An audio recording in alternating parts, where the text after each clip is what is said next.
ఆగు. ఒక్క నిమిషం ఆగు. ఈ వీడియో స్కిప్ చేసే ముందు ఒక ప్రశ్న. నీ చిన్నప్పుడు ఆదివారం మధ్యాహ్నం 3 గంటలకి ఊరు ఖాళీ అయిపోయిన రోజులు గుర్తున్నాయా? యాంటెన్నా తిప్పుతూ అరుస్తున్న కేకలు, పక్కింటి బజ్జీల వాసన, ఒక్క టీవీ చుట్టూ ఊరంతా చేరిన ఆ మాయాజాలం. ఇవన్నీ గుర్తొస్తే ఈ కథ నీకోసమే. ఒరే, వస్తుందా? ఇంకొంచెం తిప్పు. అటుకాదు, ఇటు. ఆగు, అక్కడే ఆగు, అస్సలు కదలకు. గుర్తుందా ఈ కేకలు? మనం మేడమీద యాంటెన్నాతో కుస్తీ పడుతున్న కుర్రాడికి కింద టీవీ ముందు ఊపిరి బెగబట్టి కూర్చున్న ఊరంతటికీ మధ్య జరిగే ఒక వరల్డ్ వార్ ఇది.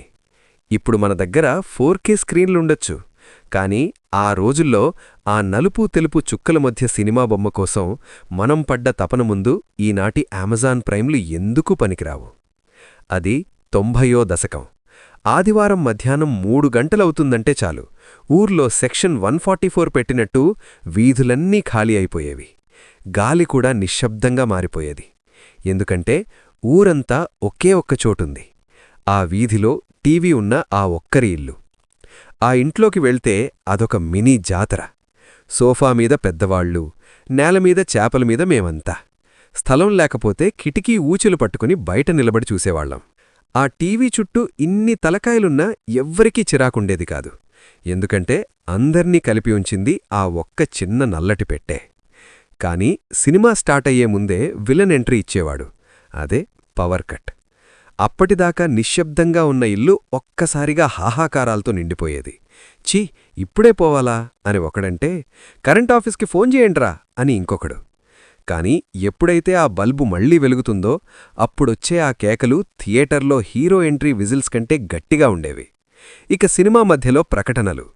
నిర్మా వాషింగ్ పౌడర్ అమ్మాయి తిరుగుతుంటే మేమంతా ఆ పాటని కూరస్ పాడేవాళ్లం. లైఫ్ బాయ్ ఎక్కడుంటే ఆరోగ్యం అక్కడుంటుంది అని మాకు బట్టి వచ్చేసింది. సినిమా మధ్యలో టీ తాగడానికి బ్రేక్ ఇస్తే యజమానిగారు అందరికీ టీ ఇప్పించేవారు. ఆ కప్పు టీలో ఉండే రుచి ఇప్పుడు స్టార్బక్స్ కాఫీలో కూడా ఉండదు బాస్. సినిమాలో హీరో ఏడిస్తే మేమంతా ఏడ్చేవాళ్లం. హీరో కొడితే మేమంతా కొట్టినట్టు ఫీలయ్యేవాళ్లం. ఇప్పుడు మన చేతిలో మొబైల్ ఫోన్లున్నాయి. ఎవరి సినిమా వారు విడివిడిగా చూసుకుంటున్నారు. పక్కనవాడేం చూస్తున్నాడో కూడా మనకనవసరం. కాని అప్పుడు ఒక సినిమా ఊరంతటినీ ఒక్కటి చేసేది. మనుషుల మధ్య గోడల్లేవు, మనసుల మధ్య దూరం లేదు. ఆ ఒక్క టీవీ మమ్మల్ని ఎలా ప్రేమించాలో నేర్పింది, ఎలా పంచుకోవాలో నేర్పింది. ఆ ఆదివారం సినిమాలు మాకు కేవలం వినోదం కాదు, అదొక లైఫ్ లెసన్. ఒక్కసారి కళ్ళు మూసుకుని ఆలోచించండి. మీరు చిన్నప్పుడు ఎవరింట్లో కూర్చుని సినిమా చూసేవారు?